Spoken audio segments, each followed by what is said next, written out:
Welcome to Heroes of Might and Magic 3, No Unit Loss. Spoils of War is an interesting campaign. It's not set up to have a large final fight or an epic climactic end, but the final scenario is still a puzzle-solving exercise with a bit of randomness sprinkled on top of it, making it a tough one to figure out in a challenge like this.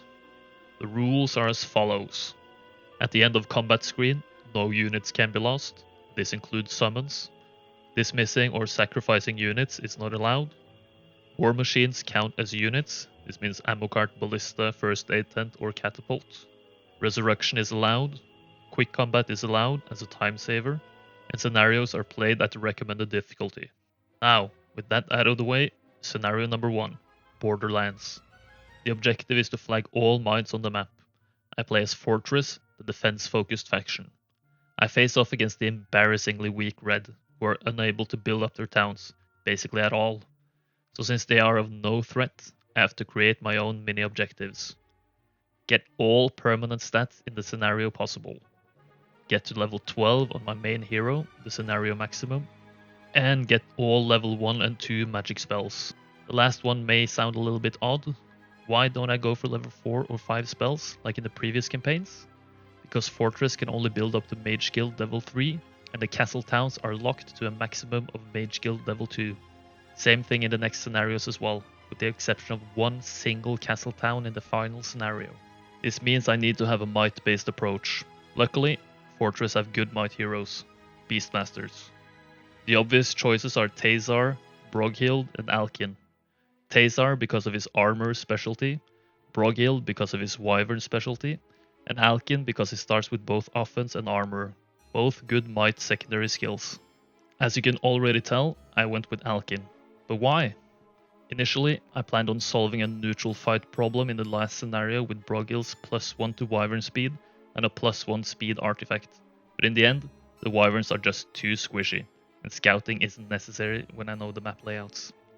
Tazar faces a really annoying and counterintuitive bug that made him less consistent compared to Alkin, which I will showcase later. So Alkin is the man. The strategy for this scenario is really straightforward. Get Hydras. We get all the resources needed to build a Hydra pond in week 1, so this is no issue.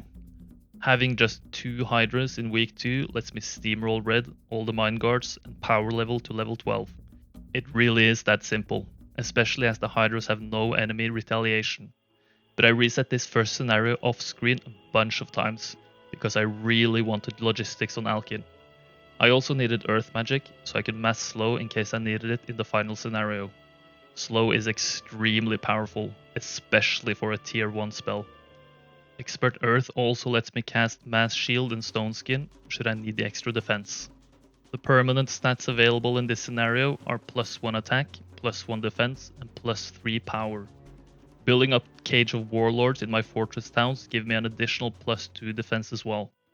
Everything but one of the +1 power are easy to reach, but that final +1 power is hidden behind Mighty Gorgons.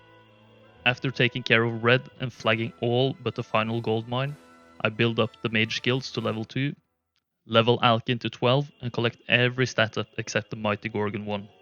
My side hero, Marist, has no real use for me, but he will make himself useful again in the final scenario. Because of the Mighty Gorgon's Death Stare ability, this fight can actually be quite devastating. Upgrading to Chaos Hydras lets me outspeed, 7 versus 6 speed, and makes the fight much safer in every regard. However, the Gorgons just end up wanting to join me. I decline the offer, collect the +1 power, and flag the final mine. We'll take stock of how Alkin is looking in the final scenario. Job well done so far. Before we get into scenario number 2, I have a couple of questions for you in regards to the rules. What do you feel about using, and probably losing, clones? While I do have units lost at the end of combat screen this way, I don't actually lose any quote-unquote real units. And what about surrendering? No units are lost this way either, so it technically doesn't break any rules, I think. Both feel a little bit cheesy, but I'm curious about your thoughts. I don't plan to use either strategy as of now, but it could be fun to mix up my approach from time to time, and you never know, it might come in handy sometime. So, Gold Rush. It's quite a different type of scenario. The objective is to collect 200,000 gold by any means necessary. I even have a trading post in my area to trade resources for gold should I need it. As tier 7 units are quite overpowered, the easy choice of scenario bonus is the Ancient Behemoth, as it easily lets me handle the few mine guards on this map. My strategy here is literally just to build up to a capital in one town and a city hall in the second town. Additionally, there are quite a lot of different mines throughout my biome, most of which are unguarded, which I will of course flag. I recruit the third hero, Deemer in this case, to flag most of the southern mines to allow Zubin, who starts with the Behemoth, to focus on clearing the only local mine guard, which is easily handled by the auto combat. I don't build up any creature dwellings as it costs golden resources, and I will try to avoid fights if at all possible. To be perfectly honest, this scenario is very uninteresting to me. The AI is not very interactive and there are basically no fights at all. Still, I send Zubin to explore outside my biome. Going through the underground, he ends up in an area containing a red castle town.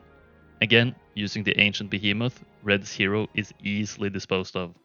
Recruiting a fourth hero, Tyraxor, is just to flag the mines so Zubin can continue his exploration mission.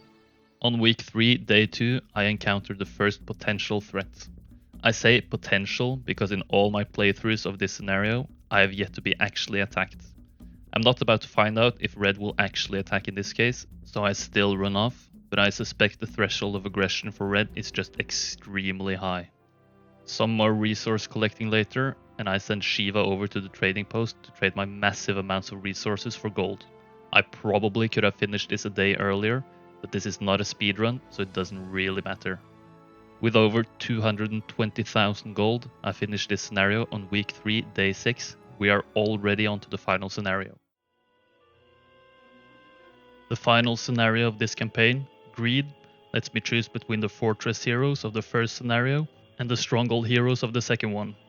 Since I spent a lot of time building Alkin as a main, I will of course choose the fortress heroes. So let's take a look at Alkin. He's gotten up to expert armor, expert offense, expert earth magic, expert logistics, and basic wisdom. Wisdom is useless for me in this campaign, but all the other skills are very useful. Earth magic lets me use expert slow, which is always extremely good. Expert logistics, combined with the available stables in the biome, gives me superb map mobility, and armor and offense are both excellent in fights when I'm forced to be might based. His stats are reasonable. 4 attack, 12 defense, 5 power, but a measly 2 knowledge. I really could have used more knowledge, but I guess Alkin is just a big dum-dum. Overall, I'm very satisfied. The objective of this scenario is just to defeat all enemies and capture all towns. We face off against Red, a castle faction located in the middle of the map who basically cannot build up their towns, and Purple, a stronghold faction on the opposite side of the map who can definitely build up their towns, making them much more threatening than Red. So what is the overarching strategy? As mentioned, the battle strategy is might-based. This means no AoE spells or no resurrection. To make fights as safe and consistent as possible, I need to use high-level units. Fortress has quick access to tier 6 units in Wyverns, so they will be my week 1 units of choice. However, the long-term unit will be the tier 7 Chaos Hydras, as they are very tanky, have AoE attacks and no enemy retaliation. They are slow, however, so getting fight initiative and reaching ranged units can be a bit tricky. They also move on ground, meaning sieging enemy towns can be challenging if they hide inside their walls, especially with the consistent arrow tower damage. Luckily, I have a trick or two up my sleeve. I start with 3 towns, so there is a possibility of triple building Hydras, but due to 2 of the towns not having fort or any creature dwellings built, this is just too expensive. I aim to have a Hydra pond built in my main town on day 7, and to start building up a second town in week 2, hopefully having a second Hydra pond in week 3. To achieve this, I need a large amount of wood, a bunch of ore, a chunk of sulfur, and a fair bit of gold. To have enough wood income, I build up resource silos in my 2 lesser towns as early as possible, as well as getting city halls in both of them for gold income as well. The easternmost town will be the second Hydropon town, for the simple reason of there being a library close by. Since I don't have access to high level magic, my approach to the map has to be non-magic based as well. This means no town portal, no dimension door, and no fly. Everything is on foot, or horse in this case. I mentioned some randomness in the introduction of this video. If you paid close attention, you may have noticed the Monolith one-way exit next to the sulfur mine. Sometimes a red hero, almost always Tyrus, comes through this and scares the bejesus out of my side heroes. I have reset a few times in the past because of her taking my mostly null defended main town, which is quite annoying having to do. I'd rather not have to park a hero with a sizable army close to the Monolith exit, since I value exploration over the safety it would bring. A bit annoyingly, the southern witch hut teaches logistics, meaning all my resetting the first scenario looking for this was kind of wasted. But oh well. Funnily enough, I find Broghild in the tavern in week 2. Since I plan on having Alkin use Hydras only, I recruit Broghild to use Wyverns and take advantage of his Wyvern specialty. Neat and useful. I don't have to use Marist, thankfully. After flagging all the mines and collecting all the permanent stats and artifacts in the biome, I begin preparing for the first real hurdle of this scenario, the Border Garrison. This garrison has 120 hobgoblins, 70 wolf raiders, 50 orc chieftains, 30 ogre magi, and 15 thunderbirds. The two issues here are the orc chieftains, as they are ranged, and the thunderbirds, as they are faster than my chaos hydras. So how can I overcome this? First and foremost, I need more hydras. In week 3, I finished building up both a castle and a hydra pond in the second town, meaning I have 4 available hydras to recruit every week. These, combined with the hydras I had accumulated previously, nets me a total of 9 hydras in week 4. Upgrading them to chaos hydras gives me a good chance to do the garrison fights. Now, I could just wait until I had 1,000,000 hydras and just smash the garrison. But doing this lets my enemies build up their forces too much, making getting a no unit loss a slim possibility. So 9 hydras it is. On week 4, day 2, I upgrade 6 of my hydras to chaos hydras, and after recruiting the remaining 3 the next day, I'm ready to go. Ironically, even the quick combat manages to do this fight without losses, which was a huge surprise for me. Apparently, I over-prepared. I let the fight play out just to see how the computer did it, and there really was no difficulty to it. My intended strategy was to blind the orcs to force the opponents forward and then take advantage of the Chaos Hydra's AoE no retaliation attacks. But the AI just huddled up anyway. Maybe I can use the blind strategy later? After visiting the library, getting a +2 to my stats, there is a power artifact guarded by Hydras close by. These Hydras can actually join you, especially if your army is Hydras or Chaos Hydras only. This time I get lucky and they join me, netting me an additional 9 Hydras.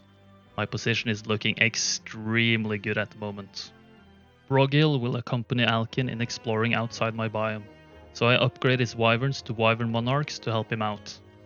Broghild needs to avoid taking difficult hero fights, as Wyvern Monarchs are just too squishy and Broghild is too low leveled and too low statted. Doesn't mean he can't take neutral fights though. After upgrading the 9 additional Hydras, Alkin's mission is to go after purple, as they are way more threatening than red. Before Alkin gets that far, however, Broghild finds a practically unguarded red town and takes it. Doing this is just to have some sort of control of where red should go, as they will probably try to take the town back, not getting tempted to go through the Monolith one way into my biome. This is a town I suspect I will lose while I take on purple. That's no big deal to me. Before being able to take on purple, I need to go through another Border Garrison, this time with fortress units. 120 Gnoll Marauders, 70 Lizardmen Warriors, 50 Dragonflies, 30 Greater Basilisks, and 15 Mighty Gorgons. Quick Combat did not manage to do this without losses.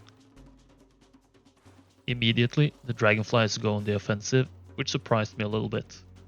I use my intended blind strategy by blinding the Lizardmen to force the AI forwards. I can then position my Hydras to hit multiple stacks of enemies. The Dragonflies get another cast of weakness off, but pay for that with their lives. I'm free to hit the Lizardmen without any real risk, and they just get absolutely obliterated. I've temporarily blocked myself from reaching the Gorgons the next turn, so I run away to force them to me. I then hit the Gorgons with both my Hydra stacks, and can move into Purple's territory, picking up the Stables boost along the way. First, Purple Town is not built up in a meaningful way, which I can tell from the fortification icon, so this is a piece of cake, even for quick combats. The next town on the list is the one which has a pre-built fort, which means it is most likely well built up. However, in previous attempts, Purple has had most of their forces in the third town, so it might be easy to take the middle town. Broghill, meanwhile, gets a peek at Red's main town and GTFOs as quickly as possible. Not winning that one without losses. Gotta wait for our main man, Alkin, for that one. Unfortunately for me, Purple is defending their middle base, which has a castle built up and therefore 3 arrow towers, dealing nearly half my Hydra's HP at the start of each round. This could get tricky. I blind their biggest range stack and take out the rocks and wolf riders coming out to greet me, but it lets me invade their space with the top stack, which is good news.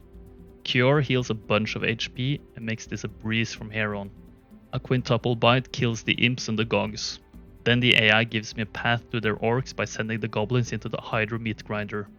Surviving with a massive 3 HP after turn 3 arrow tower damage, I have never felt more comfortable. The orcs are sitting ducks at the end, and Purple's main starting town is mine. On to the last one. Reaching Purple's last town only 2 days later, I intend on using the same strategy. Blind the orcs and let them come to me. Before we get that far, however, I did say I would showcase why I don't use Tazar in this scenario. This fight is from a different playthrough, in which I have expert armor and 25 defense on both Alkin and Tazar, just to eliminate any potential variables. I enter the fight with 23 Chaos Hydras, and we can see they are hit down to 131 HP.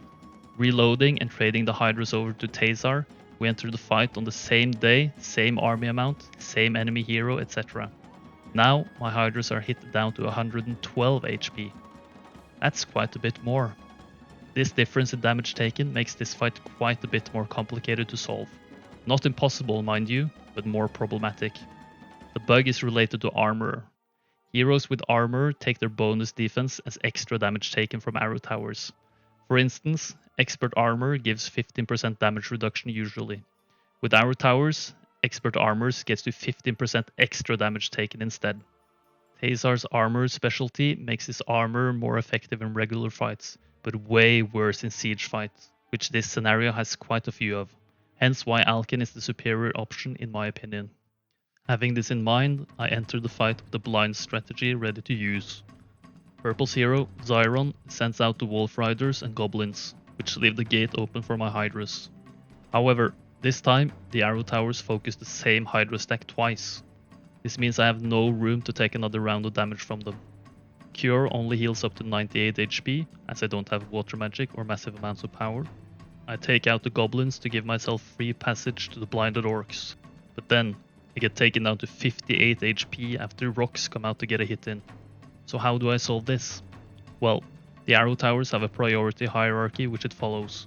In short terms, and it's more complicated than this, they prioritize targets which can hit their friendly units the same turn, then units which can hit the following turn, and lowest on the list are units which can hit in 2 turns.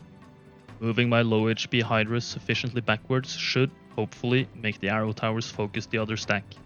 The imps sacrifice themselves before the hour of truth is upon us, and thankfully the arrow towers focus the healthy Hydras.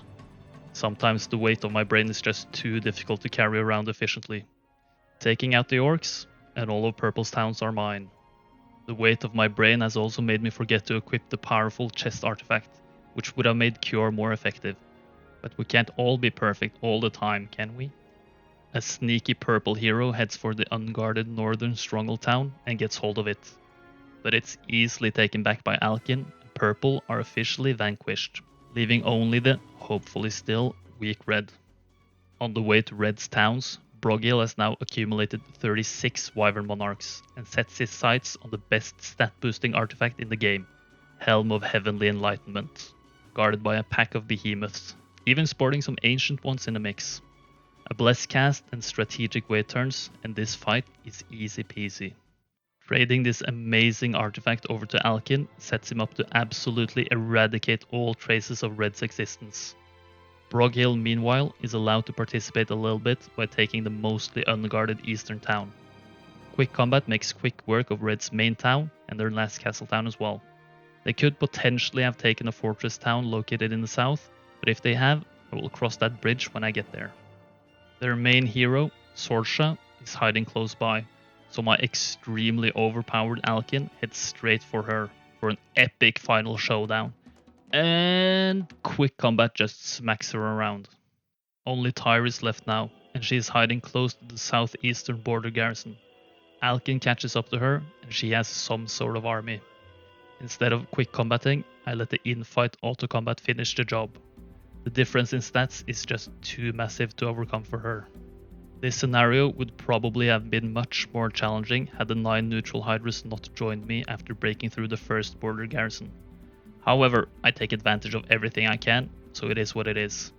With that, the first 3 Restoration of Erathia campaigns are finished. Let's see how the story continues. I suspect a quite familiar map will be present in the next campaign I take on. Stay tuned. If you enjoyed this video, please leave a like or a comment. It is appreciated much more than you know. Have a wonderful day or night or morning or whatever. Peace out.